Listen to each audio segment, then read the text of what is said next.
നമസ്കാരം. ഇന്ന് നമുക്ക് മുരിങ്ങയില വെച്ച് ഒരു പ്രോട്ടീൻ പൗഡർ ഉണ്ടാക്കിയാലോ? ഹോസ്റ്റലിൽ പഠിക്കുന്ന മക്കൾക്കും ദൂരദേശത്ത് ജോലിക്ക് പോകുന്നവർക്കും ഒക്കെ ഇത് കൊടുത്തുവിടാൻ പറ്റിയ നല്ലൊരു ഹെൽത്ത് മിക്സ് തന്നെയാണിത്. എങ്ങനെ തയ്യാറാക്കേണ്ടതെന്ന് നോക്കാം. ഇതിനായിട്ട് ആദ്യം മെയിൻ ഇൻഗ്രീഡിയൻ്റ് ആയി എടുത്തിരിക്കുന്നത് മുരിങ്ങയില നന്നായിട്ട് കഴുകി, മുരിങ്ങയിലയും അതിൻ്റെ പൂവും കൂടിയാണ് ഞാൻ കഴുകി ഉണങ്ങി എടുത്ത് വെച്ചിരിക്കുന്നതാണ്.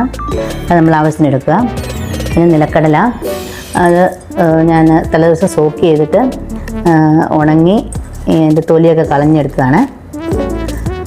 ഇതിൻ്റെ പ്രത്യേകത എന്ന് വെച്ചാൽ ഇങ്ങനെ സോക്ക് ചെയ്യുമ്പോൾ അത് ഈ പീനട്ടിൻ്റെ അലർജി ഉള്ളവർക്കൊക്കെ ഇത് വലിയ പ്രശ്നം ഉണ്ടാകത്തില്ല.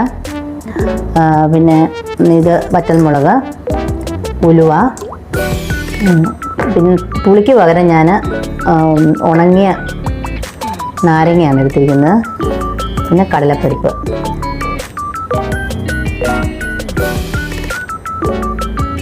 കായം, ഇത്രയും സാധനങ്ങളാണ് ഞാൻ എടുത്തിരിക്കുന്നത്. പാൻ ചൂടായി കഴിയുമ്പോൾ 1 സ്പൂൺ വെളിച്ചെണ്ണ ഒഴിച്ച് നിലക്കടലയും കടലപ്പരിപ്പും അത് രണ്ടും കൂടി ഇട്ട് ഒന്ന് പയ്യെ ചൂടാക്കുക. ഇത് ഓൾറെഡി റോസ്റ്റ് ചെയ്ത കടലയായതുകൊണ്ട് ചൂടായാൽ മതി. അത് കഴിഞ്ഞിട്ട് ഉണക്കമുളക് ഇടുക. അത് കഴിഞ്ഞ് നാരങ്ങ ഉണങ്ങിയത്, ഞാൻ വാളംപുളിക്ക് പകരമായിട്ട് നാരങ്ങ ഉണങ്ങിയതാണ് ഇട്ടിരിക്കുന്നത്. അത് നാലായിട്ട് കീറി 3-4 ഇടുക. പിന്നെ മുരിങ്ങയിലയും കൂടി ഇട്ട് ഉണങ്ങിയ മുരിങ്ങയില ഇട്ട് ഇളക്കുക.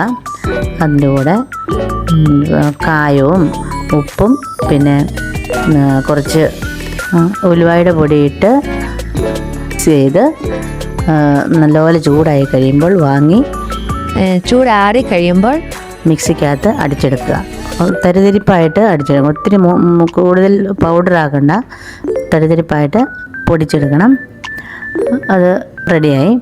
ഇനി ഇത് നല്ല അടപ്പുള്ള ഒരു പാത്രത്തിൽ അടച്ചു വെക്കാം. ഇത് 6 മാസത്തോളം ഒരു കേടുമില്ലാതിരിക്കും. ട്രൈ ചെയ്ത് നോക്കൂ.